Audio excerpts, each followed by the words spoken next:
Olá, graça e paz. Eu sou Luiz Oliveira e você está no canal Auxílio EBD. Estamos comentando a revista Lições Bíblicas Adultos da CPAD para o terceiro trimestre de 2023. O título desta série de lições é A Igreja de Cristo e o Império do Mal. Como viver neste mundo dominado pelo espírito da Babilônia. O comentarista desta série de lições é o pastor Douglas Batista. E chegamos hoje, meus irmãos, à lição de número 3, que tem por título O Perigo do Ensino Progressista. O textuário da lição está na segunda carta de Paulo a Timóteo, capítulo 3, versículo 1, e nos diz: Sabe, porém, isto, que nos últimos dias sobrevirão tempos trabalhosos. Já a verdade prática nos ensina, os ensinos progressistas buscam desconstruir a fé cristã por dentro e afastar as pessoas do verdadeiro cristianismo bíblico, tornando-as meras militantes de causas sociais. Para a leitura bíblica em classe, temos o texto da segunda carta de Paulo a Timóteo, no capítulo 3, versículos de 1 a 9. Acompanhe a leitura, por favor. Sabe, porém, isto, que nos últimos dias sobrevirão tempos trabalhosos, porque haverá homens amantes de si mesmos, avarentos, presunçosos, soberbos, blasfemos, desobedientes a pais e mães, ingratos, profanos, sem afeto natural, irreconciliáveis, caluniadores, incontinentes, cruéis, sem amor para com os bons, traidores, obstinados, orgulhosos, mais amigos dos deleites do que amigos de Deus, tendo aparência de piedade, mas negando a eficácia dela. Destes, afasta-te, porque deste número são os que se introduzem pelas casas e levam cativas mulheres nécias, carregadas de pecados, levadas de várias concupiscências, que aprendem sempre, e nunca podem chegar ao conhecimento da verdade. E, como Janes e Jambres resistiram a Moisés, assim também estes resistem à verdade, sendo homens corruptos de entendimento e réprobos quanto à fé. Não irão, porém, avante, porque a todos será manifesto o seu desvario, como também o foi o daqueles. Segundo o plano de aula da revista, esta lição tem 3 objetivos. Primeiro, elencar os elementos que descaracterizam o cristianismo bíblico. Segundo, explicar as principais teorias progressistas. E, por fim, terceiro, aplicar elementos que refutam o ensino progressista. Meus queridos irmãos, eu gostaria de lembrá-los que, para aqueles que assim desejarem, o arquivo com as notas de aula, o arquivo em PDF, que eu utilizei para a gravação desta videoaula, está disponível para download. O link para download está aqui logo abaixo, na descrição deste vídeo. Outro sim, ainda continuamos ali com o nosso grupo, o nosso canal ali no Telegram, onde os irmãos também podem baixar os materiais que nós disponibilizamos. O link para o nosso grupo do Telegram também está aqui, logo abaixo, na descrição deste vídeo.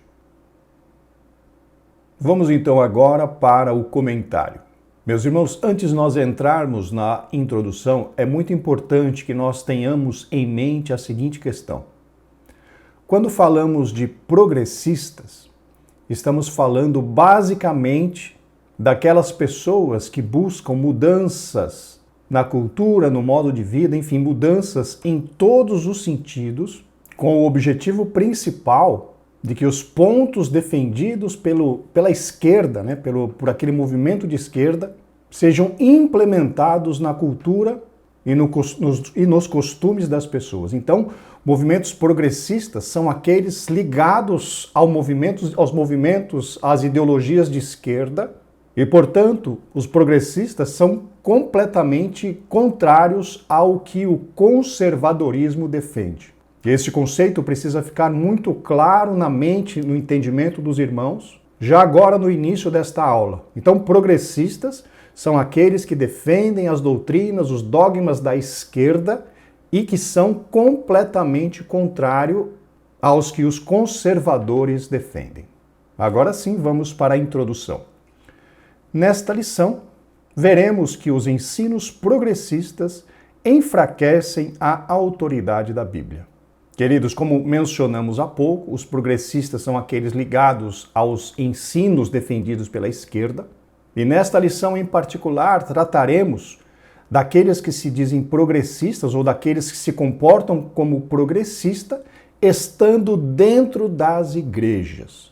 Notem então que o movimento progressista ele está agindo na cultura em geral, mas também este movimento encontrou adeptos dentro das próprias igrejas.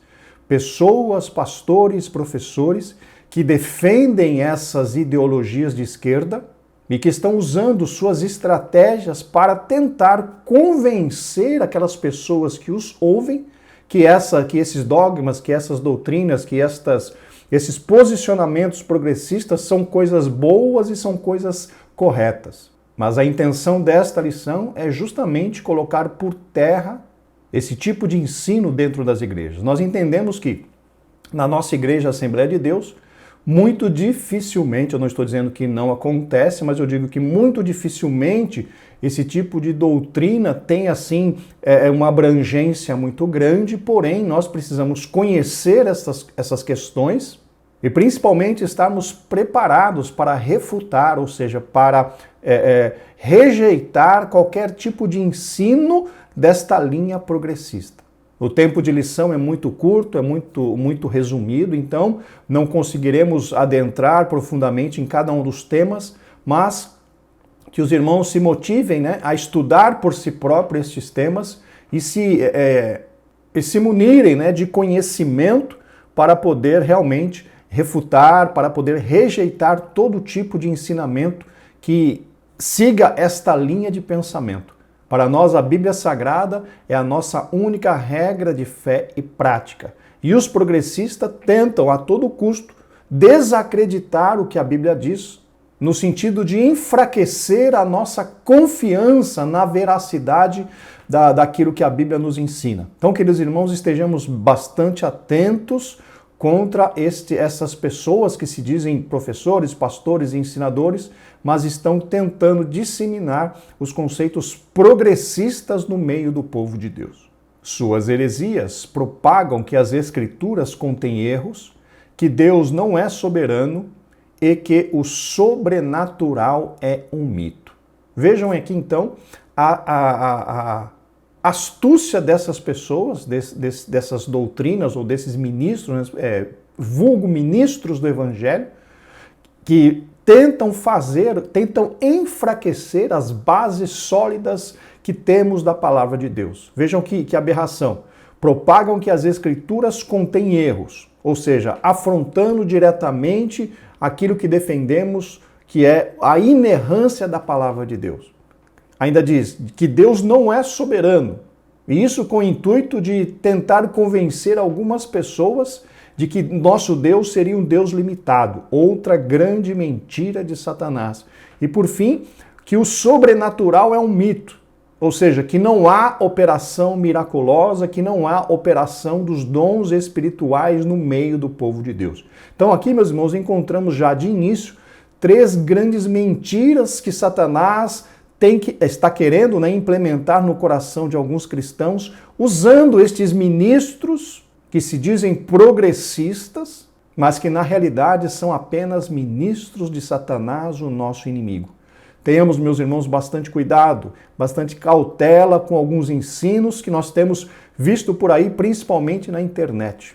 Que nós possamos ter bastante cuidado a respeito de qual água nós estamos bebendo e de qual alimento nós estamos usando para tentar fortalecer o nosso homem espiritual. Temos bastante cuidado com essas coisas. São indiferentes à doutrina bíblica do pecado, relativizam os valores morais e defendem a necessidade de ressignificar a fé cristã. Vejam, meus irmãos, mais 3 pontos bastante importantes para nós aqui. Quando o comentarista menciona que os progressistas são indiferentes à doutrina bíblica do pecado, Ele quer dizer que este movimento quer tirar a importância de uma vida de santidade. E com isso, fazer com que seus adeptos tenham uma vida completamente livre de regras, livre de dogmas, livre de limites, né, de linhas que limitem esses comportamentos, que é exatamente o que a Bíblia faz com cada um de nós. A Bíblia traça limites para nós, limites de conduta, de estilo de vida, de ações que justamente visam nos proteger contra o domínio do pecado sobre as nossas vidas. Já os progressistas querem destruir esses limites, querem que as pessoas vivam do jeito que o seu coração malvado desejar. Percebam então a estratégia desses inimigos tentando destruir as verdades bíblicas, conforme acabamos de mencionar. Outro ponto aqui mencionado pelo comentarista é que eles relativizam os valores morais. Ou seja, nós entendemos que a Bíblia, o que tem na Bíblia são verdades absolutas no que diz respeito aos valores, aquilo que nós devemos buscar como meio de vida, e já os progressistas querem relativizar esta verdade absoluta. É aquela história que eu comentei na lição passada. Para eles não existe apenas um referencial. O que é pecado, o que não é pecado, não é pecado. Eles consideram que aquilo que foi dito que é pecado depende do ponto de vista. Matar é pecado. Não, depende da situação. Adulterar é pecado. Não, depende da situação. Então eles querem tornar as verdades absolutas, as verdades bíblicas absolutas, em valores morais relativos. Relativos a quê? Ao ponto de vista. Queridos, a Bíblia não nos dá permissão para analisarmos as suas verdades de acordo com pontos de vista. O que a palavra de Deus diz que é pecado e acabou. Não há outra situação que minimize essa classificação bíblica a respeito do que é pecado e do que não é. Mas os progressistas estão tentando diminuir a força, ou seja, tirar do coração das pessoas que realmente a Bíblia Sagrada é a nossa única regra de fé e prática, e quanto a isso eles tentam justamente relativizar os pontos, né, defendidos pela palavra de Deus, aquilo que nós chamamos de valores morais. Por quê? Porque eles não querem estar presos, entre aspas, em limites, em barreiras. Eles querem ter a liberdade completa para fazer tudo aquilo que o seu coração pecaminoso desejar. E por fim, nessa frase do comentarista, ele diz aqui que os progressistas defendem a necessidade de se ressignificar a fé cristã. Ou seja, eles querem tirar da fé cristã o significado defendido pela palavra de Deus e colocar algum outro tipo de significado que venha a tornar a vida das pessoas mais fáceis. Ou seja, eles querem novamente tirar aqueles limites, tirar aquelas ordenanças de condutas, ordenanças a respeito da santificação, ordenanças a respeito do afastamento do pecado, pois eles consideram todas essas ordenanças como sendo um peso na vida das pessoas.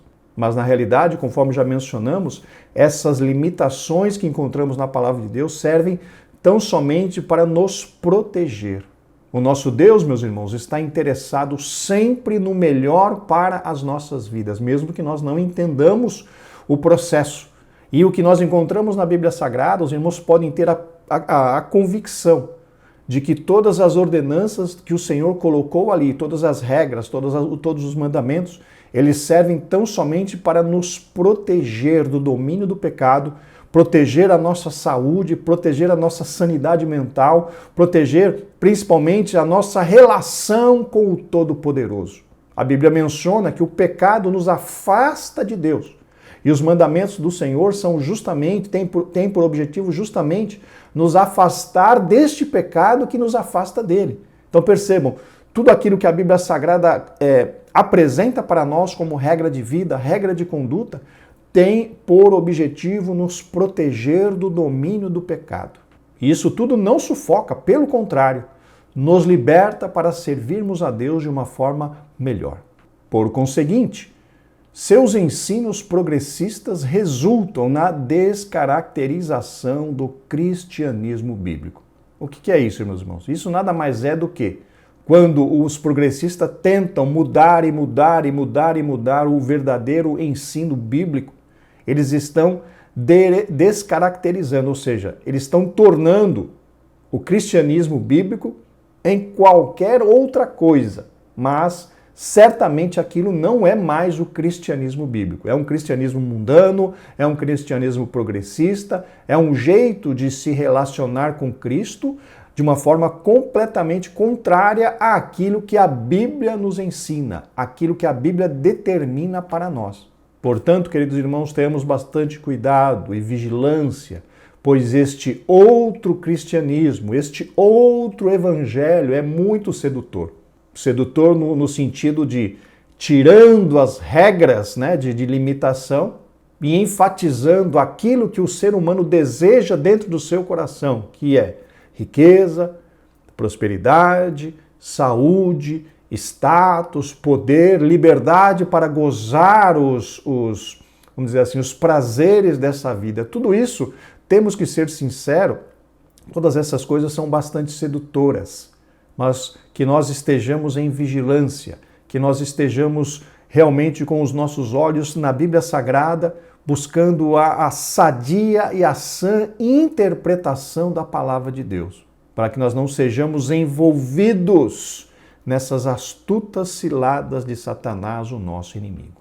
Nesta oportunidade, verificaremos alguns de seus heréticos conceitos e os meios espirituais pelos quais a igreja deve resistir aos seus efeitos maléficos. Então, queridos irmãos, como nós mencionamos, nesta lição nós vamos ver apenas alguns pontos. Não temos tempo hábil, não há condição de adentrarmos profundamente em cada um dos temas, mas apenas uma visão geral, um overview a respeito de algumas das estratégias dos progressistas que nós precisamos, conforme mencionamos há pouco na introdução, estarmos atentos contra estes ensinos maléficos, contra estes ensinos heréticos, que do verdadeiro evangelho não tem nada. A palavra-chave para esta lição é progressismo. Chegamos, meus irmãos, ao tópico de número 1, que nos diz a descaracterização do cristianismo. Subtópico 1. A deterioração moral. A expressão bíblica últimos dias faz alusão ao período anterior à volta de Cristo, sendo retratado como um tempo extremamente difícil. O apóstolo Paulo alerta que o comportamento humano estará associado à impiedade, caracterizada pela profunda degradação moral. Por isso, a lista paulina é uma descrição da escalada dos pecados na sociedade. Queridos irmãos, conforme o comentarista pontuou aqui neste subtópico 1, o que vai caracterizar o final dos tempos justamente é o aumento da impiedade, o aumento da violência, o aumento da degradação moral de toda a humanidade. E aqui é um fato interessante, pois nós vemos nas páginas das Sagradas Escrituras que essa questão é cíclica, né? Quando vai aumentando a questão da degradação moral, da violência, da impiedade, o nosso Deus sempre age de uma forma a acabar ou interromper este ciclo de aumento da violência, enfim, de aumento da degradação moral.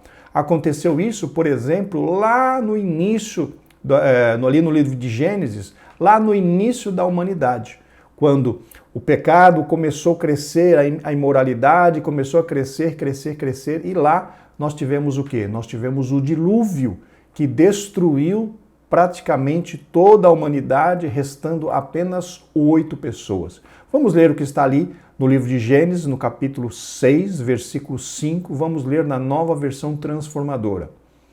O Senhor observou quanto havia aumentado a perversidade dos seres humanos na terra e viu que todos os seus pensamentos e seus propósitos eram sempre inteiramente maus. Então vejam que lá no princípio, lá em Gênesis, Deus observou um aumento, um incremento da maldade, um incremento vamos dizer assim, da impiedade, da violência no coração das pessoas. Ou seja, o processo de A arruinação, o processo em que as pessoas vão se tornando cada vez piores, é um processo que sempre está acontecendo. Nós vimos isso acontecer lá no livro de Gênesis e o próprio Senhor Jesus Cristo já afirmou que isso aconteceria agora no final dos tempos. Vamos ler o que o Senhor Jesus Cristo afirmou ali no Evangelho segundo São Mateus, capítulo 24, versículo 12. Vamos ler agora na Almeida Revista e Corrigida.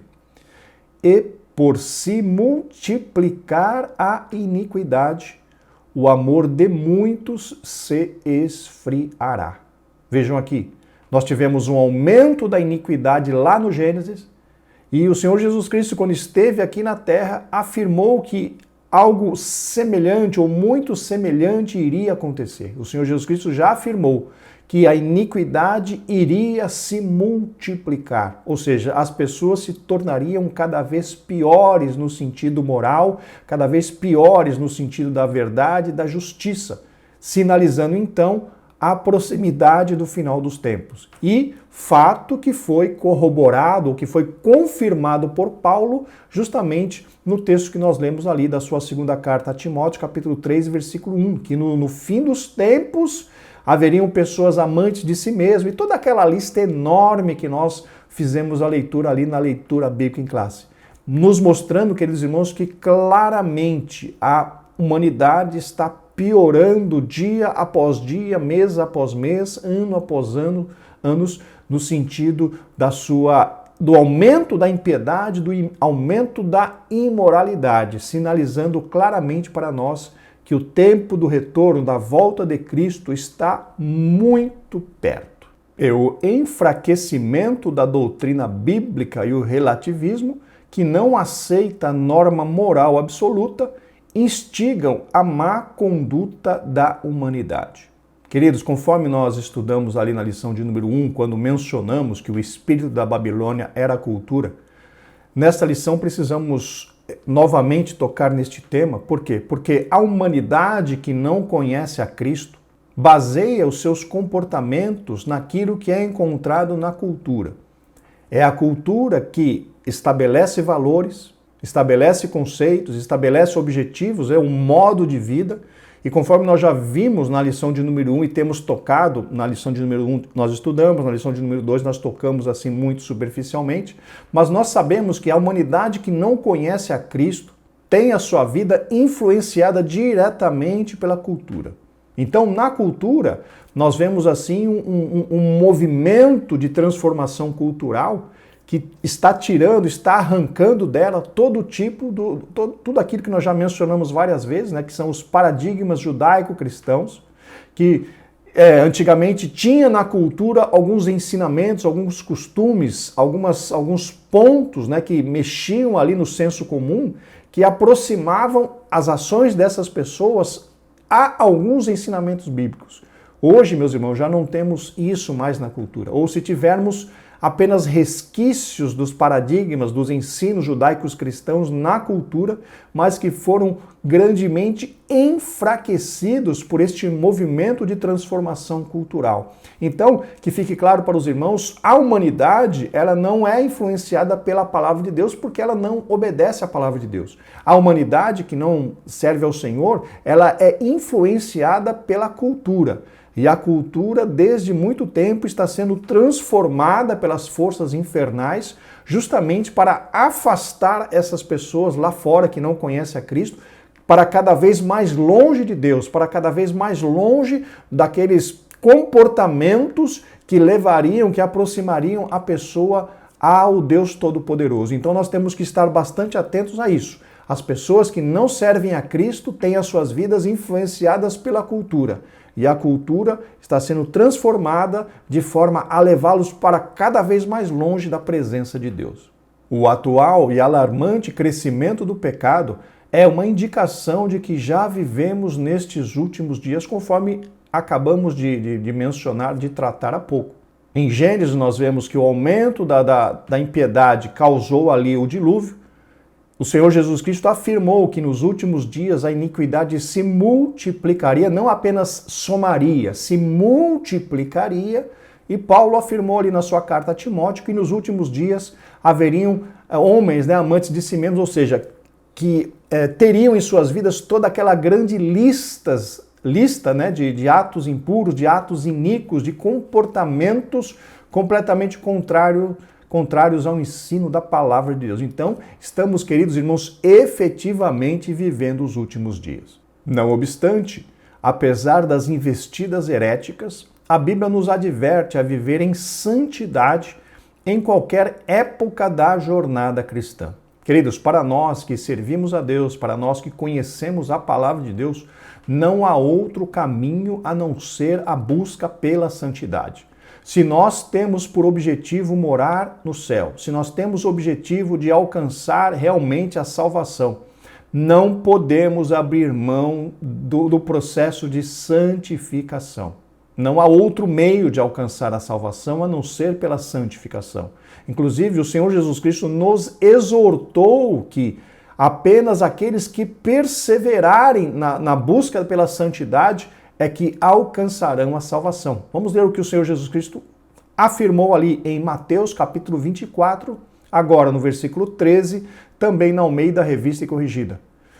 Mas aquele que perseverar até ao fim será salvo. Ou seja, na continuação daquele versículo que o Senhor Jesus Cristo mencionou, né, que por se multiplicar a iniquidade, o amor de muitos se esfriará. Na sequência, o Senhor Jesus Cristo diz, mas, apesar de que o amor daqueles está esfriando, aquele que perseverar até ao fim é que será salvo. Ou seja, nós não devemos nos curvar ante ao aumento da iniquidade, no sentido de permitir que o nosso amor esfrie. Nós temos que continuar, aleluia, na nossa jornada na nossa jornada da salvação, olhando para Jesus, que é o autor e consumador da nossa fé. Nós não podemos, queridos irmãos, nos deixar, aleluia, não podemos nos deixar ser influenciados pelos movimentos que tentam ofuscar e sufocar a nossa fé, não, que nós tenhamos os nossos olhos voltados para Cristo, porque Ele é o nosso objetivo, Ele é o nosso alvo a ser atingido. Inclusive o salmista diz, elevo os meus olhos para os montes, de onde me virá o socorro? E ele mesmo diz, o meu socorro vem do Senhor que fez os céus e a terra. Daí, queridos, a importância de nós estarmos com os nossos olhos fixos em Cristo Jesus, porque será dele que virá a nossa vitória, o nosso socorro e a sua ação maravilhosa nas nossas vidas para nos ajudar a permanecermos caminhando de pé e caminhando na sua presença. Então não desanimemos, não permitamos que o aumento, que a multiplicação da iniquidade nos tire do nosso objetivo de buscar, de alcançar a salvação. Cristo continua sendo o mesmo, o seu poder é o mesmo, a sua graça é a mesma, o seu amor permanece inalterado. Que nós busquemos, meus irmãos, em Cristo, a nossa vitória todos os dias. Subtópico 2, a erosão da ortodoxia. O ensino progressista representa um ataque teológico à ortodoxia bíblica.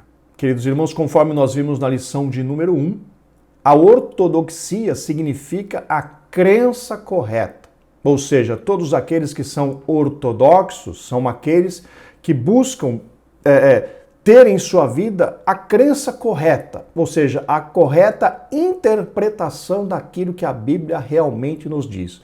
Já os progressistas, porque precisam destruir a confiança que os cristãos têm na palavra de Deus, eles tentam fazer o quê? Tentam deturpar essa questão do ensino bíblico, querendo destruir esse nosso desejo e essa nossa ação de acreditar na Bíblia como ela é, de acreditar naquilo realmente que a Bíblia diz com a correta interpretação. Eles tentam incluir nessa história toda interpretações erradas, para nos fazer acreditar em coisas que a Bíblia não ensina, para nos fazer acreditar em coisas diferentes daquilo que a Bíblia apregoa para o nosso coração.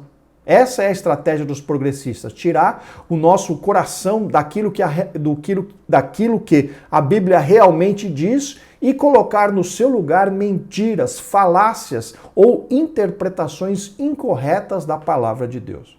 Suas teses reduzem o texto bíblico a um mero registro de experiências religiosas. Meus irmãos, com essa frase, o comentarista quer dizer tão somente que os progressistas, que aqueles que pregam as doutrinas, o evangelho progressista, eles querem tão somente tirar da palavra de Deus aquela questão das verdades absolutas e basear tudo aquilo em o quê? Em experiências humanas. E nós sabemos que experiências humanas ou experiências religiosas, elas dependem dos pontos de vista. Lembra que nós mencionamos lá da relativização?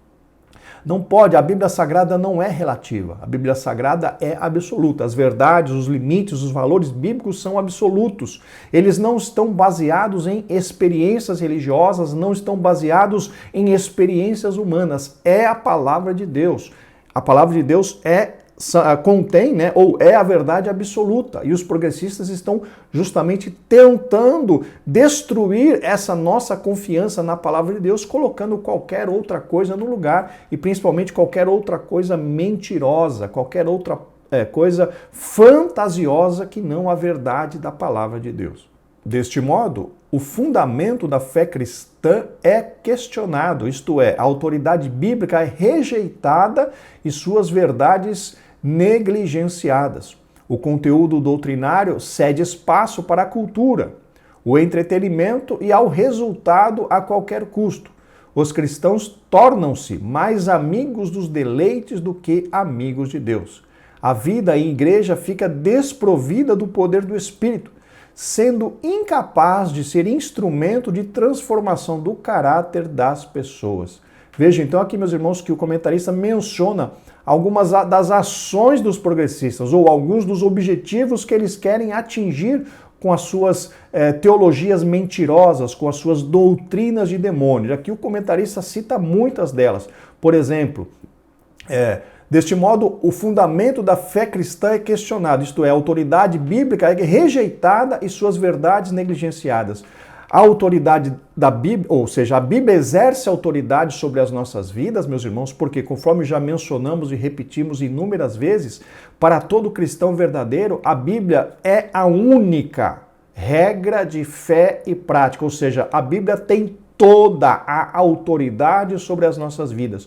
E os progressistas querem destruir essa relação de autoridade da Bíblia em relação à nossa vida. Eles querem tornar essa questão relativas, não autoridade absoluta, mas aí uma autoridade relativa. Mentira de Satanás e uma estratégia para destruir a nossa convicção e a nossa, vamos dizer assim, a nossa dedicação a conhecer e a obedecer a palavra de Deus.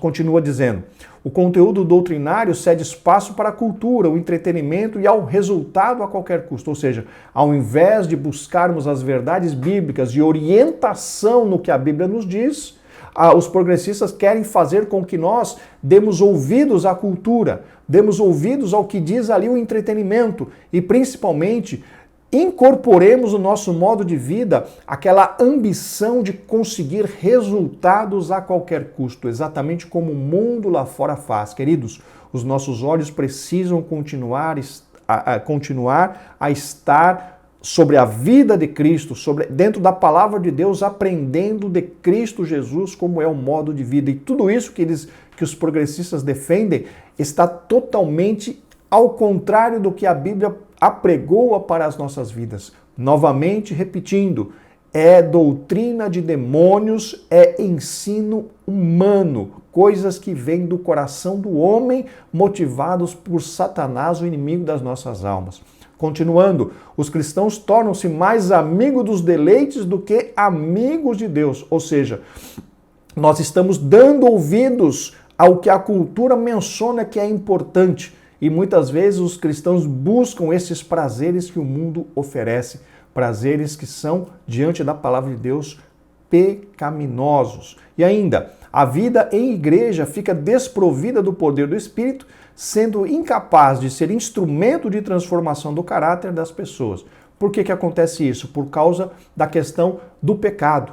Eles estão desmerecendo, ou seja, tirando a importância de ter uma vida de santidade.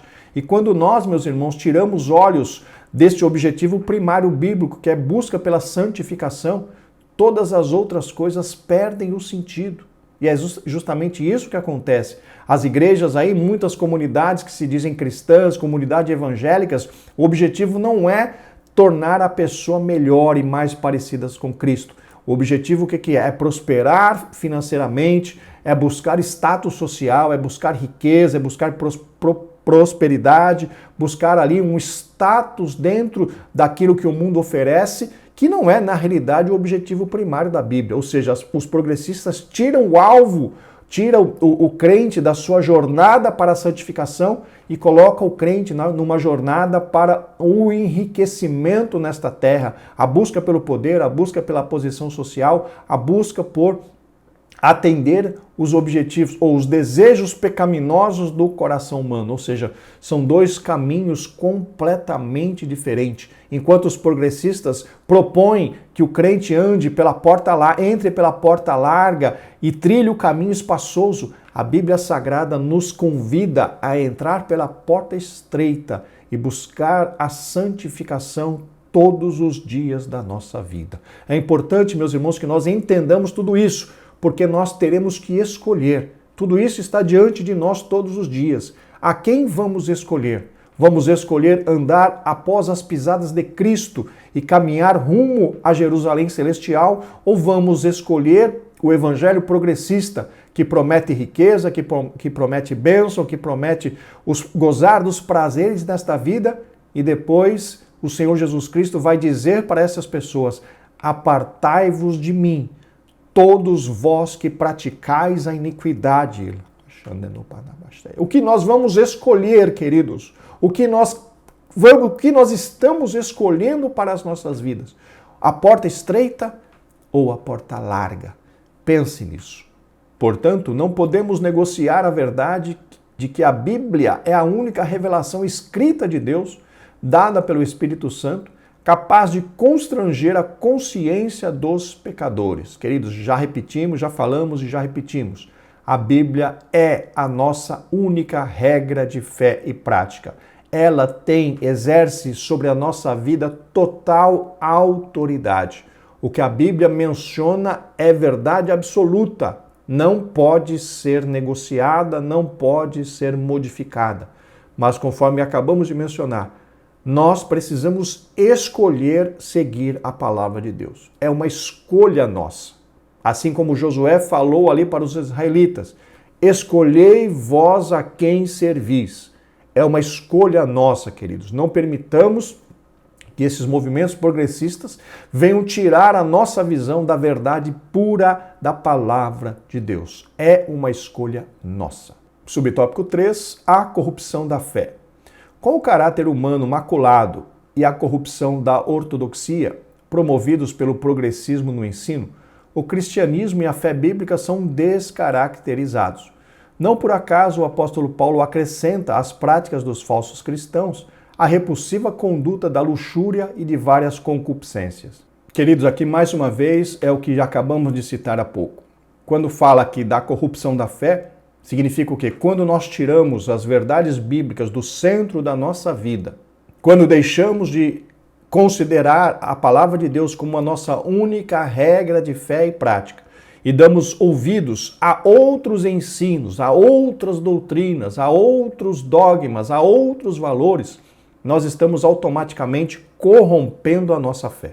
Isso significa que nós estamos misturando valores outros que não os valores bíblicos aos valores bíblicos. E isso a Bíblia chama de corrupção.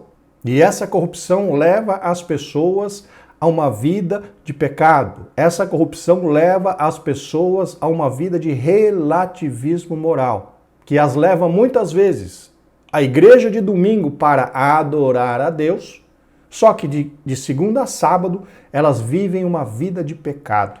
E esse procedimento, meus irmãos, é um exemplo muito claro da corrupção da fé dessas pessoas. Elas acham que apenas ir à igreja aos domingos já é suficiente, mas vivem uma vida de pecado de segunda a sábado. Vejam então como está o entendimento de algumas pessoas em relação à fé. Elas se deixaram envolver por essa doutrina progressista, por essa teologia progressista e têm dado ouvidos aos desejos malignos do seu coração. Porém, queridos, se essas pessoas não se arrependerem, elas ficarão completamente tristes ali no dia do julgamento diante do Senhor. Ah, Senhor, nós te conhecemos, nós nos alimentamos dentro da tua casa, nós ouvimos os teus ensinos, nós até fizemos milagres no teu nome, nós realizamos prodígios e maravilhas. E a Bíblia diz que o Senhor Jesus Cristo vai dizer a essas pessoas: nunca, aleluia, nunca vos conheci, apartai-vos de mim, vós que praticais a iniquidade.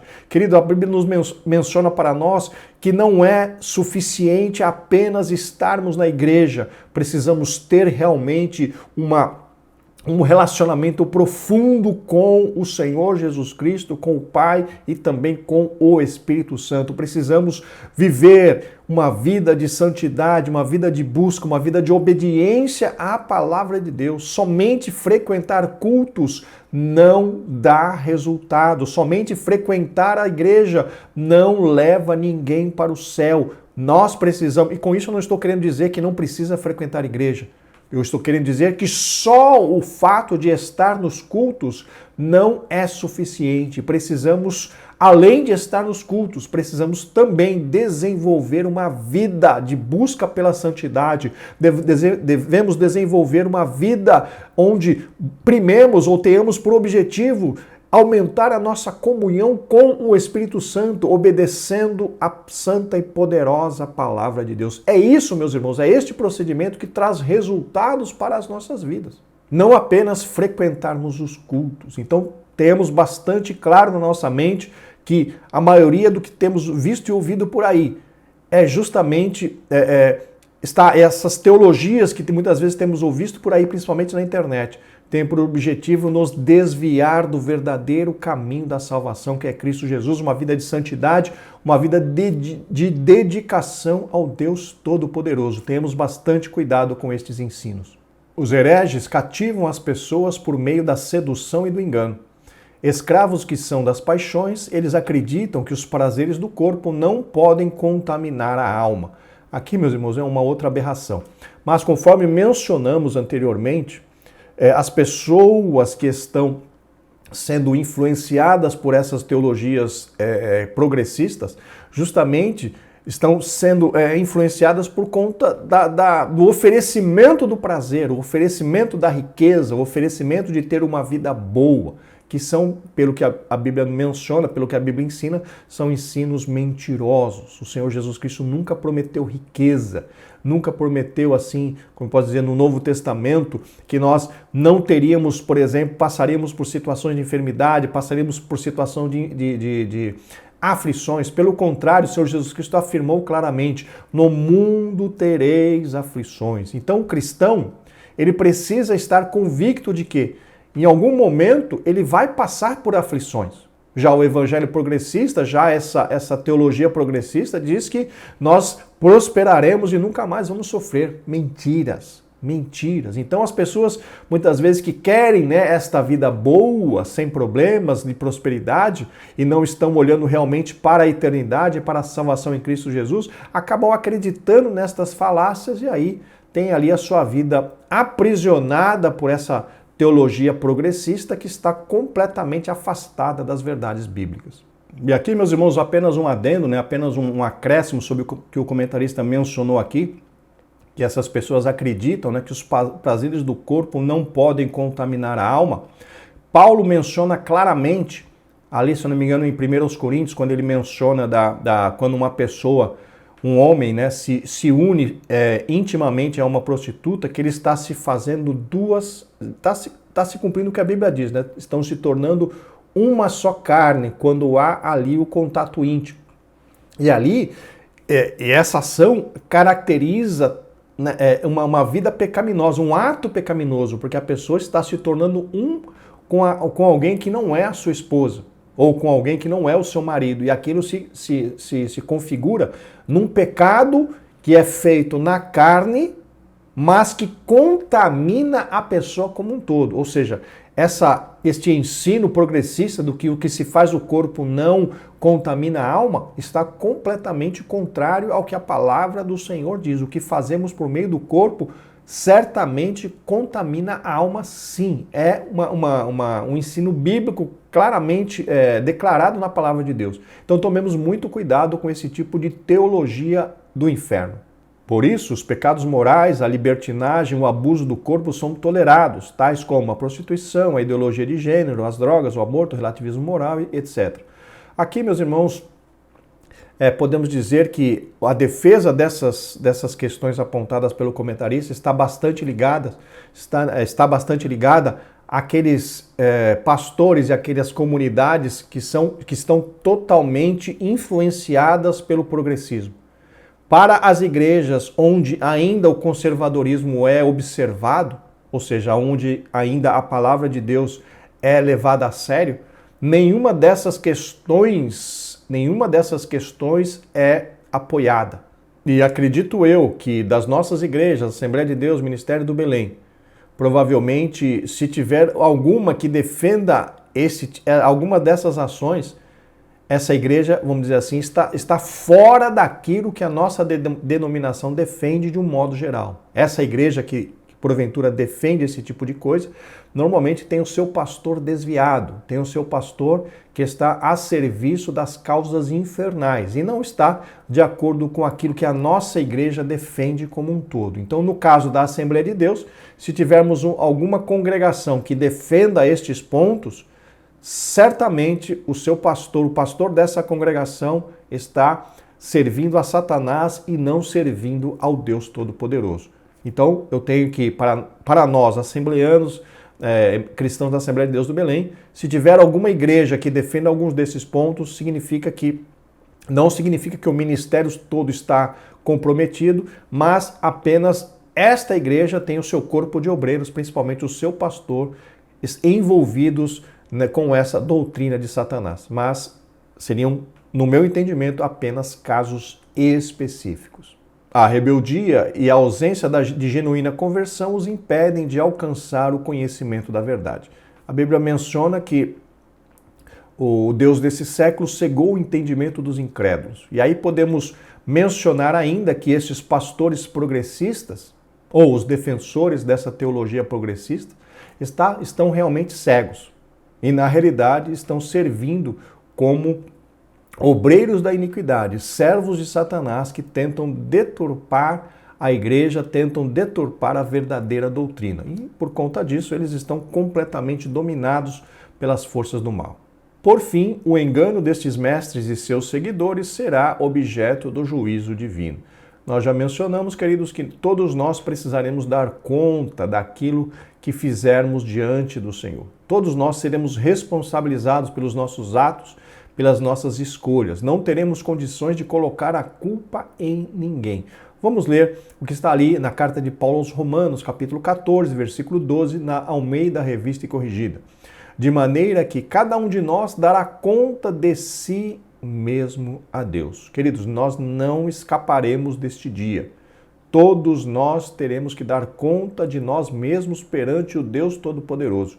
Que possamos ter essa exortação bíblica muito clara na nossa mente. Chegamos agora ao tópico 2, que nos diz as teorias progressistas. Queridos, neste tópico 2 nós estaremos dando uma olhada superficial em 3 pontos ou 3 tipos de ações dessas teologias ou teorias progressistas. Conforme eu mencionei lá na introdução, não teremos condições de nos aprofundar em cada uma delas, mas apenas uma visão geral, um overview para que fiquemos atentos a essas estratégias malignas. Subtópico 1, a desconstrução da Bíblia. O ensino progressista é o desdobramento do liberalismo teológico. Sua principal característica é o repúdio à inspiração e inerrância da Bíblia. Conforme já tratamos nessa lição agora há pouco, a Bíblia é a nossa única regra de fé e prática, e para que os progressistas tenham algum tipo de, vamos dizer assim, de influência sobre a igreja, este movimento precisa atacar os fundamentos que nós temos dentro do nosso entendimento em relação do que a Bíblia representa para nós. Então, para que eles consigam incutir no coração das pessoas os seus ensinos contrários à palavra de Deus, eles precisam fazer com que as pessoas parem de acreditar, parem de aceitar a Bíblia como a nossa única regra de fé e prática. Vocês percebem, então, a estratégia? Para o cristão verdadeiro, ele olha para o que a Bíblia diz. Para que os progressistas tenham condições de confundir essas pessoas, eles precisam fazer com que essas pessoas que consideram a Bíblia como única regra de fé e prática passem a desacreditar desta Bíblia. Porque o ensino progressista é justamente contrário ao que diz a palavra de Deus. Então, percebam, se alguém quer inserir o ensino errado, ele precisa destruir o ensino certo. E é isso que os progressistas tentam fazer. Tentam desacreditar a palavra de Deus, tentam desconstruir o que a palavra de Deus está ensinando, tentam convencer as pessoas que a Bíblia Sagrada não é a verdade absoluta, e sim uma verdade relativa, porque depende do ponto de vista, depende disso, depende daquilo. Ou seja, criando confusão na cabeça das pessoas para que elas possam acreditar nas mentiras que os progressistas têm tentado ensinar. E essa é a mesma estratégia que Satanás usou com Eva lá no Éden. Satanás falou para Eva, começou a questionar a Eva a respeito daquilo que Deus tinha mencionado, e introduziu ali algumas mentiras, ou seja, uma doutrina que tem algumas pequenas verdades misturada com mentiras, é, no total, uma mentira.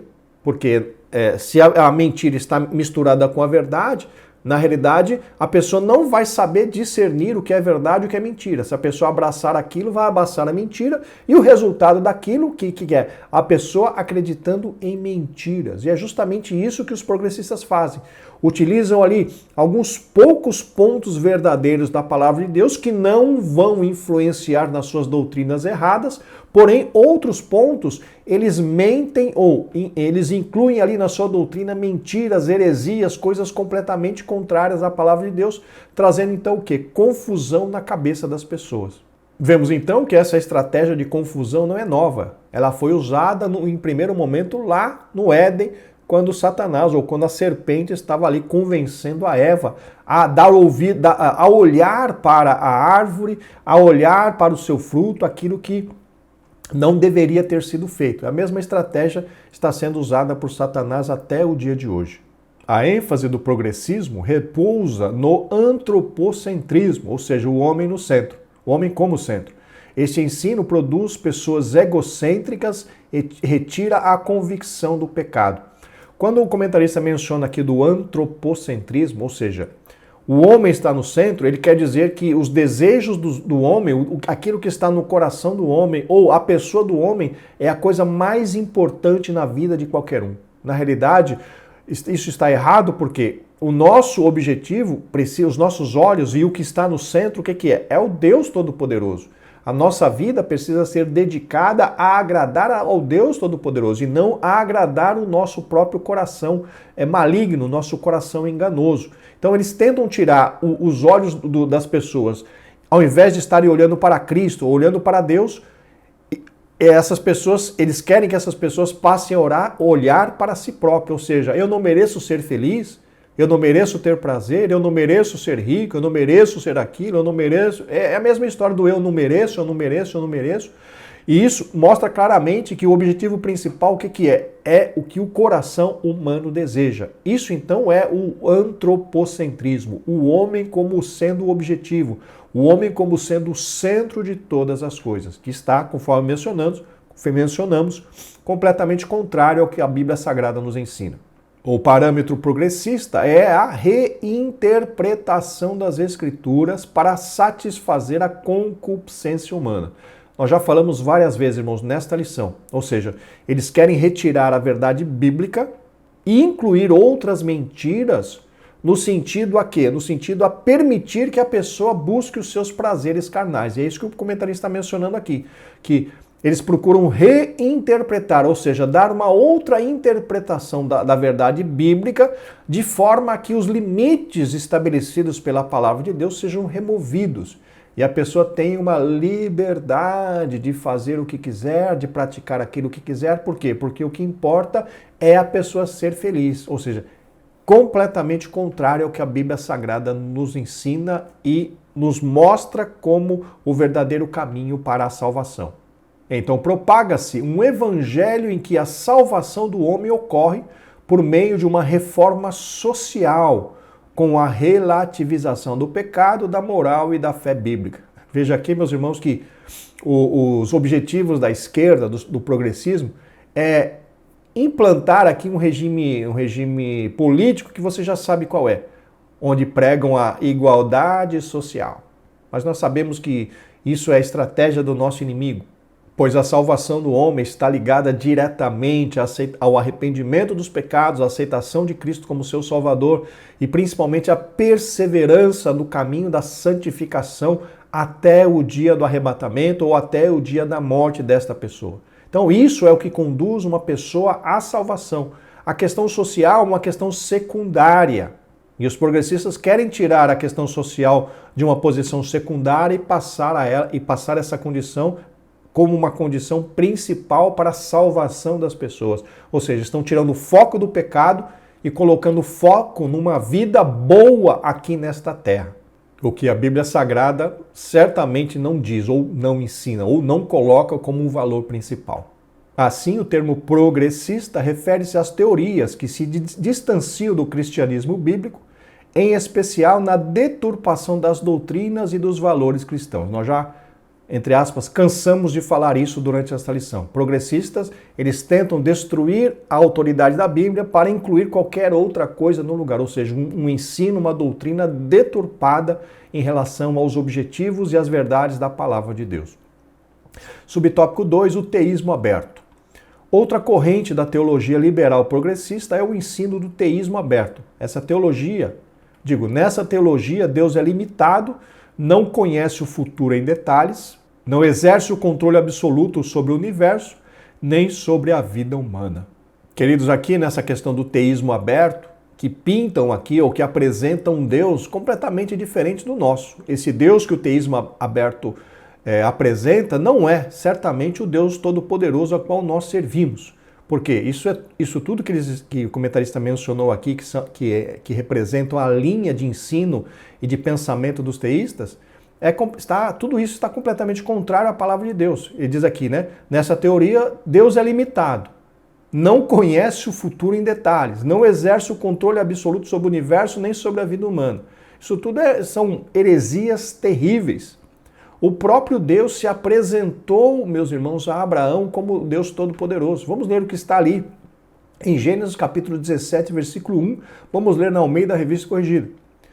Sendo, pois, Abrão da idade de 99 anos, apareceu o Senhor a Abrão e disse, veja o que Deus disse para Abrão, eu sou o Deus Todo-Poderoso, anda em minha presença e sê perfeito. Vejam, o próprio Deus se apresentou como Deus Todo-Poderoso. Ele mesmo se mostrou ou se apresentou a Abraão como aquele que tudo pode. Como é que um mero ser humano vai dizer que o Deus que nós servimos não exerce todo o poder, não é soberano, não tem toda a autoridade? Isso é uma mentira de Satanás. E quando vamos olhar, por exemplo, para o que diz Jó, ali no capítulo 42, versículo 2, Jó diz alguma coisa mais ou menos assim. Eu sei que tudo podes, Jó falando para Deus, eu sei que tudo podes, e que nenhum dos seus pensamentos podem ser impedidos. Queridos, se Deus tudo pode e nenhum dos seus pensamentos pode ser impedido, este é o Deus Todo-Poderoso. A Bíblia é clara em dizer, Deus tudo pode. Ou seja, já essa doutrina defendida pelo teísmo aberto, pelos teístas, cai por terra quando comparada com a verdade da palavra de Deus. Afirma-se que o conhecimento divino das coisas que estão por acontecer depende das ações livres dos homens. Outra mentira. Aqueles estão tentando combater o quê? a presciência de Deus, ou seja, o conhecimento antecipado de Deus, que Deus tem de todas as coisas. Uma verdade bíblica que coloca essa questão por terra é o que nós encontramos lá no Apocalipse, quando diz que Deus, Jesus Cristo, né, é o Cordeiro de Deus morto antes da fundação do mundo. Ou seja, Deus já sabia que o homem ia pecar e já preveu, ou já proveu para ele um plano de salvação.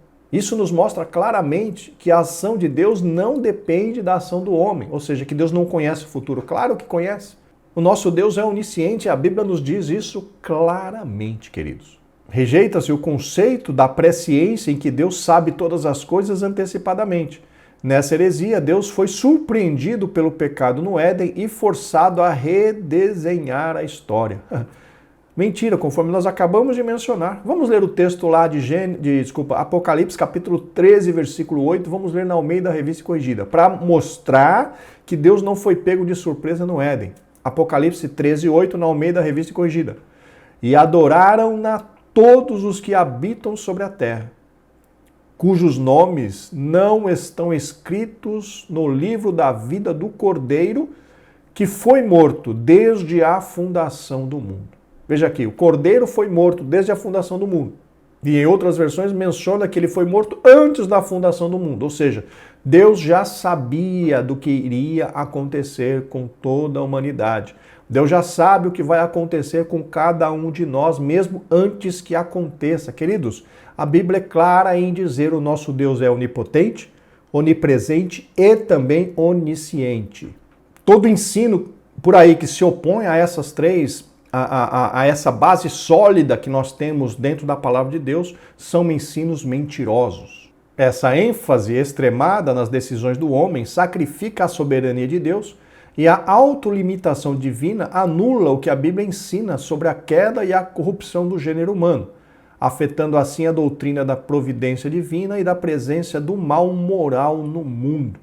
Aqui, meus irmãos, o comentarista diz, nessa frase até um pouco confusa, de que se isso que os teístas mencionam a respeito dessa limitação de Deus fosse verdade, muitas das verdades bíblicas que hoje nós seguimos seriam verdades, não seriam verdades, seriam mentiras. Então percebam que o que os teístas defendem, né, o pessoal que defende essa doutrina do teísmo aberto defende, tudo isso é contrário ao que a Bíblia nos ensina claramente. Porque se acreditássemos nesses pontos que eles levantam, que eles defendem, muitas outras partes da palavra de Deus, ou dos conceitos bíblicos, ou das doutrinas que nós enxergamos na palavra de Deus, tudo isso estaria comprometido. Ou seja, muito daquilo que fazemos hoje seria, vamos dizer assim, seria inútil. Mas nós, graças a Deus, temos o conhecimento da palavra de Deus, temos o conhecimento da doutrina correta e temos a condição de refutar todo esse tipo de ensinamento, todo esse tipo de doutrina humana ou mesmo doutrina de demônios que essas teologias tentam implementar na cabeça das pessoas. Por isso, meus irmãos, mais uma vez, tocando nesse tema, da importância do conhecimento bíblico, a importância da leitura, do estudo, da meditação na palavra de Deus. Pois isso nos impedirá de acreditarmos em qualquer tipo de vento de doutrinas, como diz a palavra de Deus. Logo, embora os seus postulantes não reconheçam publicamente, a conclusão é bem lógica. Se Deus não é soberano, então não faz sentido orar a Ele. Realmente, queridos irmãos, não faz sentido, né? Orar a um Deus que não é soberano, a um Deus que não pode todas as coisas, a um Deus que esteja sujeitos a algum tipo de limitação. Mas graças damos ao Todo-Poderoso, pois Ele é realmente, como nós acabamos de mencionar, o Todo-Poderoso. Ele é soberano. Ele pode fazer tudo o que Ele quiser. Ele não está limitado por nenhuma outra força, seja no reino espiritual ou mesmo no reino físico. Subtópico 3, a teologia da demitologização. Em 1958, Rudolf Bultmann propôs um programa de demitologização do texto bíblico. O mito é uma história de caráter religioso que não tem fundamento na verdade. e que se destina a transmitir um conceito de fé. Meus irmãos, aqui temos mais uma vez a ação de um homem natural tentando ou agindo contra o Evangelho de Cristo. Essa questão da demitologização significa nada mais, nada menos do que o quê? Aquilo que a pessoa não acredita ou aquilo que a pessoa acredita que não poderia existir na realidade, ele classifica como sendo um mito, como sendo uma coisa inventada para poder transmitir um conceito de fé. Ou seja, as coisas maravilhosas que a Bíblia relata que aconteceu, para estas pessoas, eles querem dizer que aquilo é apenas um mito. Um exemplo, o povo passar no seco ali, no meio do Mar Vermelho. As pessoas não acreditam. Muitas pessoas não acreditam que isso aconteceu. E para eles, isso não é uma verdade. Isso é apenas uma história de carochinha inventada para poder explicar um conceito de fé. Outro ponto seria o grande peixe que engoliu Jonas. Enfim, na Bíblia Sagrada temos vários pontos em que muitas pessoas não acreditam que aquilo realmente aconteceu e classificam aquilo como sendo um mito. Mas na realidade, meus irmãos, nós vemos em vários pontos a confirmação de que aqueles atos miraculosos que a Bíblia Sagrada relata verdadeiramente aconteceram. Não são apenas mitos, não são apenas histórias inventadas para poder explicar algum conceito de fé. Para este teólogo alemão, havia mitos na Bíblia e era preciso separá-los da verdade. Nesse pensamento, o céu, o inferno, a tentação, os demônios, a possessão demoníaca passam a ser vistos como mitológicos, ou seja, como mentiras, como sendo fatos inventados para que pudesse ser explicado algum conceito de fé. Até a doutrina da concepção, do nascimento virginal e a promessa da vinda de Cristo são classificados como mitologia. Nessa teologia, a Bíblia só é crível se dela forem extirpados os milagres, os sinais e outras revelações sobrenaturais. Em resumo, meus irmãos, essa teologia ou essa teoria defende o quê? Apenas alguns pontos, alguns pedaços do texto bíblico que ele pode explicar, e os outros que não pode explicar, a pessoa simplesmente classifica como o quê? Classifica como sendo mentiras, histórias de ficção ou mitos, coisas que realmente não aconteceram. Veja então outro tipo de estratégia dos progressistas, dos servos de Satanás, para tentar desmerecer a palavra de Deus. E para este caso, Paulo cita o quê? Que essas pessoas, elas não conseguem entender o trabalhar de Deus porque elas são completamente carnais. Vamos ler o que Paulo diz ali, na sua primeira carta aos Coríntios, no capítulo 2, versículo 14, na Almeida Revista e Corrigida. Ora, o homem natural não compreende as coisas do Espírito de Deus, porque lhe parecem loucura. Não pode entendê-las, porque elas se discernem espiritualmente. Então, queridos, muitas vezes um homem natural, quando vai interpretar a palavra de Deus, ele tem muitas verdades bíblicas como loucura. Ele diz, isso aqui não pode ter acontecido. Isso aqui não pode ter acontecido desta forma. Porque a pessoa está analisando as questões bíblicas na carne. E nós precisamos do quê? Da ajuda do Espírito Santo para poder analisar os fatos bíblicos realmente do jeito que ele deve ser analisado. Usando a fé, usando a nossa confiança que um Deus Todo-Poderoso realmente poderia ter operado todos aqueles milagres. Então essa é a diferença entre aqueles que olham para as Escrituras no sentido carnal, ou seja, com o seu entendimento humano, daqueles que leem a palavra de Deus pedindo ajuda, inspiração e a orientação do Espírito Santo. Existe uma diferença muito grande nesses dois posicionamentos. Em oposição a esses disparates, ratificamos que a Bíblia é a verdade plena de Deus, atestada pelo Espírito Santo, sustentada pela história e confirmada por milhões de pessoas alcançadas pela fé em Cristo. Queridos, assinamos embaixo dessa afirmação do comentarista. Realmente ratificamos, cremos que a Bíblia é a verdade da palavra de Deus e tudo que está escrito nela é a verdade. Glórias ao nome do Senhor. Chegamos agora ao tópico 3, refutando o ensino progressista. Subtópico 1. Reafirmando a autoridade bíblica. Em refutação ao ensino progressista, é indispensável reafirmar a doutrina da inspiração divina, verbal e plenária da inerrante palavra de Deus, e validar o princípio de sola escritura instituído na Reforma, que estabelece a Bíblia como a única regra infalível e autoridade final de fé e prática. Meus irmãos, aqui o comentarista se posiciona na questão de reafirmar a doutrina da inspiração divina. Mas é importante que nós, pessoas pequenas, professores de escola dominical, alunos da IBD, tenhamos essa questão sempre muito firme no nosso coração.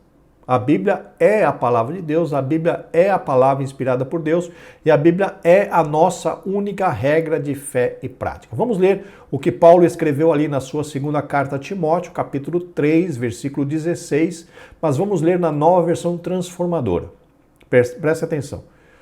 Toda a Escritura é inspirada por Deus e útil para nos ensinar o que é verdadeiro e para nos fazer perceber o que não está em ordem em nossa vida. Ela nos corrige quando erramos e nos ensina a fazer o que é certo. Vejam a clareza deste 2 Timóteo 3,16 na Nova Versão Transformadora. Toda Escritura é inspirada por Deus e útil para nos ensinar o que é verdadeiro. Então, queridos, a palavra de Deus, toda ela é inspirada por Deus e ela é útil, ou seja, ela é a nossa única regra de fé e prática. É ela que precisa exercer sobre as nossas vidas a autoridade absoluta. O que a Bíblia diz que é pecado, nós temos que aceitar como pecado e obedecer e seguir o que ela está dizendo. Este é o sistema de vida que todo cristão verdadeiro precisa adotar. Não pode haver dúvidas em relação a isso na mente e no coração de nenhum dos cristãos, dos verdadeiros cristãos que servem a Deus. Nessa direção, Lutero advertia sobre a necessidade de distinguir o que foi entregue por Deus nos textos sagrados e o que foi inventado pelos homens no contexto da pesada tradição romana na Idade Média. Aqui, meus irmãos, no que diz respeito à questão ali da reforma, Lutero lutou por quê?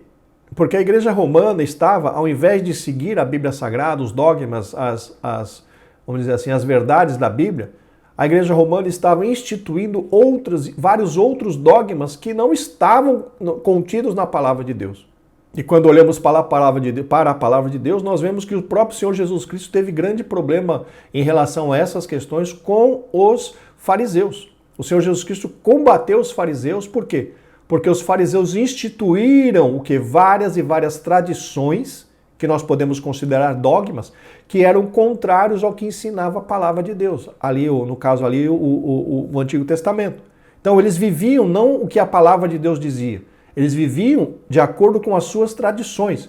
E era justamente isso que acontecia ali quando Lutero instituiu a questão das reformas. Porque a Igreja Romana não seguiu o que a palavra de Deus diz, mas criou várias outras tradições, vários outros dogmas que desviavam os seus fiéis das verdades da palavra de Deus. Então é muito importante que todos nós, tenhamos os nossos olhos fixos onde? No que a palavra de Deus diz. Porque o desejo do coração de muitos homens é criar muitos dogmas, muitas tradições para que os fiéis sigam. Mas nós devemos obediência tão somente ao que a palavra de Deus nos ensina e nos apregoa. Em função disso, nós vemos novamente a importância de termos o conhecimento correto da palavra de Deus. Armínio, por sua vez, alertava que a perfeição das Escrituras é solapada quando sua verdade é negada ou reinterpretada. Quando o comentarista diz aqui que a perfeição das Escrituras é solapada, ou seja, ela é desmerecida quando nós negamos a sua verdade ou então tentamos reinterpretar a verdade bíblica, que é novamente o que os progressistas tentam fazer. Eles não aceitam a verdade bíblica do jeito que é. Eles tentam reinterpretá-la para que ela atinja, ou para que ela, vamos dizer assim, concorde com aquilo que eles gostam de fazer, ou seja, concorde com as suas ações. E na realidade, meus irmãos, nós que precisamos nos adequar ao que a Bíblia diz. Não a Bíblia, tentar buscar que a Bíblia se adeque ao nosso modo de viver. Nós que precisamos obedecê-la na íntegra. Deste modo, a autoridade bíblica é ratificada quando se oferece resistência à presunção das ideologias humanas em acrescentar ou retirar alguma coisa das Sagradas Escrituras.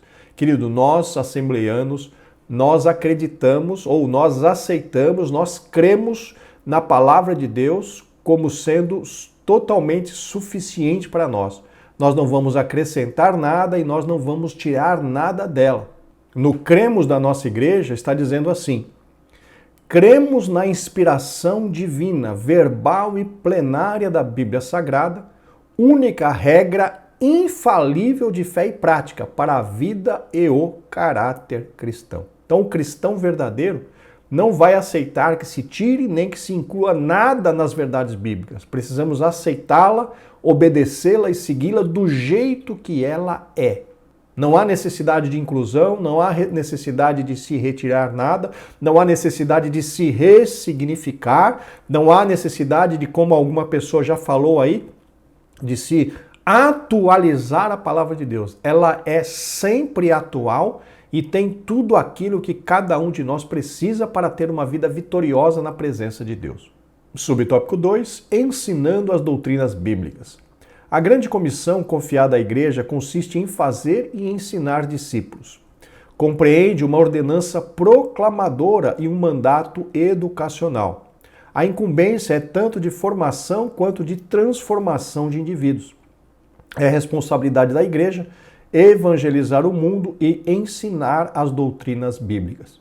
Meus irmãos, em relação a isso, o comentarista pontuou, realmente a igreja tem essas duas ordenanças principais, que é pregar e que é ensinar. E quando olhamos dois textos clássicos da Bíblia Sagrada, nós vemos isso claramente. Por exemplo, em Mateus 28:19, o Senhor Jesus Cristo disse: "Ide ensinai". Isso nós lemos na Almeida Revista Corrigida. Em outras versões nós vemos: "Ide e fazei discípulos". Então, nós temos uma primeira ordenança que é ensinar ou fazer discípulos. Uma segunda ordenança temos ali em Marcos, capítulo 16, versículo 15, quando o Senhor Jesus Cristo diz: "Ide e pregai". Então notem, a igreja tem o objetivo de ir ensinar ou ir e fazer discípulos, e também tem a incumbência de ir e pregar. Ou seja, pregar e ensinar são mandamentos ou imperativos de Cristo Jesus para a igreja. Inclusive, essas duas características faziam parte do seu ministério terreno. Vamos ler o que o evangelista Mateus escreveu ali. São Mateus capítulo 4, versículo 23, na Almeida Revista Corrigida. E percorria Jesus toda a Galiléia. Agora vejam. Ensinando nas suas sinagogas, pregando o evangelho do reino e curando todas as enfermidades e moléstias entre o povo. Então, o ministério do Senhor Jesus Cristo era composto por 3 pilares: o ensino, a pregação e a cura. A igreja, o Senhor Jesus Cristo mencionou em Mateus 28, "Ide e ensinai", ou "Ide e fazei discípulos". Em Marcos 16, o Senhor Jesus Cristo disse: "Ide e pregai". E na finalização dos versículos de Marcos 16, o Senhor Jesus Cristo disse: "E estes sinais seguirão aos que creem".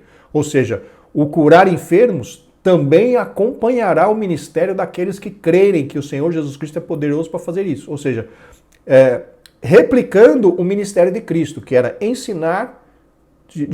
pregar, ensinar e curar. Essas 3 características precisam estar presentes ali na vida ministerial da igreja. A pregação, o ensino e a operação de maravilhas, a cura de enfermidades, justamente replicando o que o Senhor Jesus Cristo tinha no seu ministério. Em vista disto, Paulo exorta a necessária dedicação ao ensino.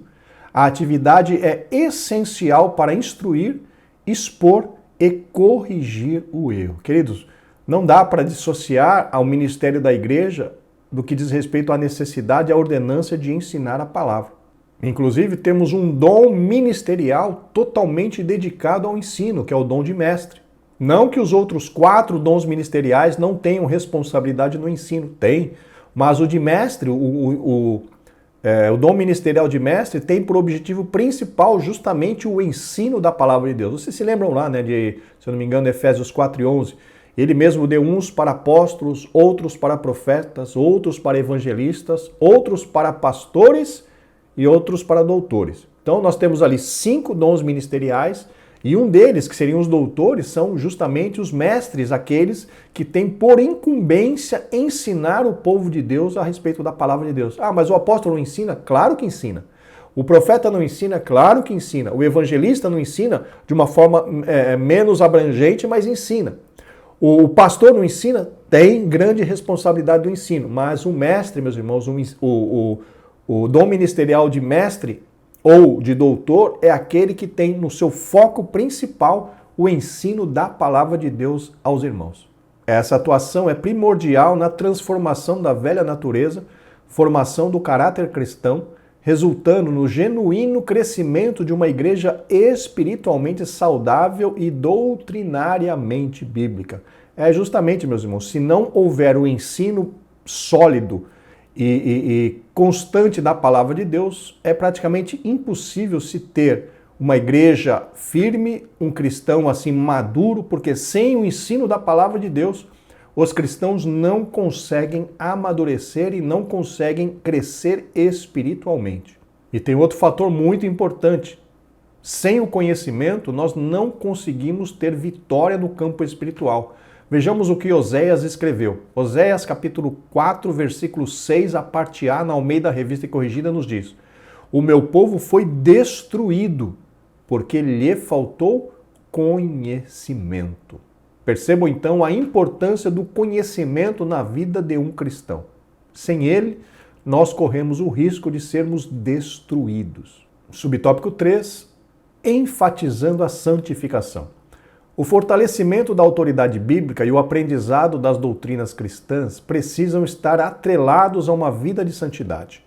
O verbo santificar vem do grego agiazo, que significa separar, purificar, consagrar. O adjetivo santo é a tradução do vocábulo ágios. Meus irmãos, estamos tratando dessa questão da santificação há muito tempo aqui durante as ministrações. E conforme conceituamos com os irmãos no passado, queremos reafirmar hoje. O que é a santificação?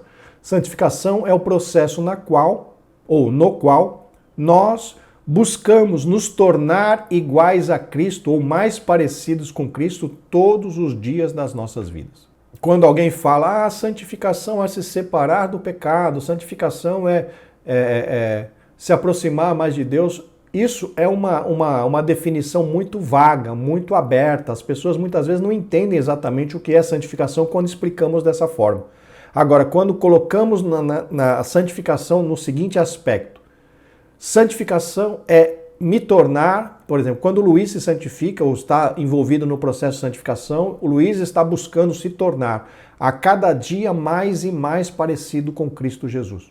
Isso é santificação, se parecer com Cristo.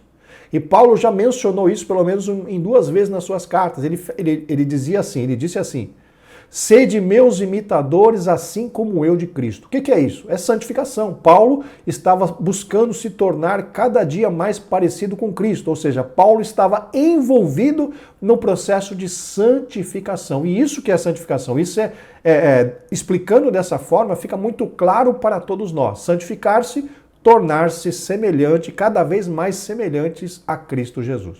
E conforme já mencionamos durante essa lição, sem a santificação, nós não conseguiremos vitória. Vamos ler o que está ali em Hebreus, capítulo 12, versículo 14, na Almeida Revista e Corrigida. Segui a paz com todos e a santificação, sem a qual ninguém verá o Senhor. Sem santificação, nós não alcançaremos a salvação. É muito claro, muito direto e todos precisamos saber disso claramente, ter isso claramente fundamentado na nossa vida. Sem santificação, ninguém vai alcançar a salvação. Deste modo, a santificação é a operação do Espírito Santo em manter o crente separado do pecado e consagrado a Deus. Meus irmãos, também já mencionamos isso em várias lições. O Espírito Santo precisa da palavra de Deus no nosso coração para poder ter material para trabalhar. Então, o processo de santificação depende do quê? Primeiro, nós buscarmos realmente servir a Deus, buscarmos estarmos abertos à atuação do Espírito Santo. Segundo, nos alimentarmos da palavra de Deus. Por quê? Porque é o Espírito Santo, porque a palavra de Deus é usada pelo Espírito Santo para transformar a nossa vida. A palavra de Deus nos dá conhecimento de como Cristo agiu, como Cristo agiria, como era o caráter de Cristo. E nós temos então condições ou material de conhecimento para poder imitá-lo. E usando a palavra de Deus, o Espírito Santo vai nos convencendo, vai nos transformando, vai nos ajudando a cada dia nos tornarmos mais parecidos com Cristo. Mas, conforme já dissemos várias vezes, nós precisamos permitir que Ele faça isso. Se nós endurecermos o nosso coração, o Espírito Santo não vai nos obrigar a permanecer no processo da santificação. Ele precisa, nós precisamos estar dispostos e permitir que Ele haja e atue nas nossas vidas.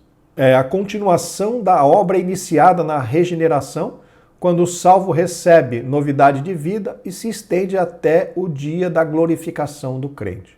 Meus irmãos, a novidade de vida recebida está ligada à mudança de propósito e libertação, e libertação do domínio do pecado sobre a vida daquele que aceita Cristo. Mas, conforme já mencionamos, ainda estamos na luta contra a carne e o sangue, e a nossa natureza humana só será transformada quando recebermos um novo corpo, um corpo glorificado como o corpo de Cristo Jesus.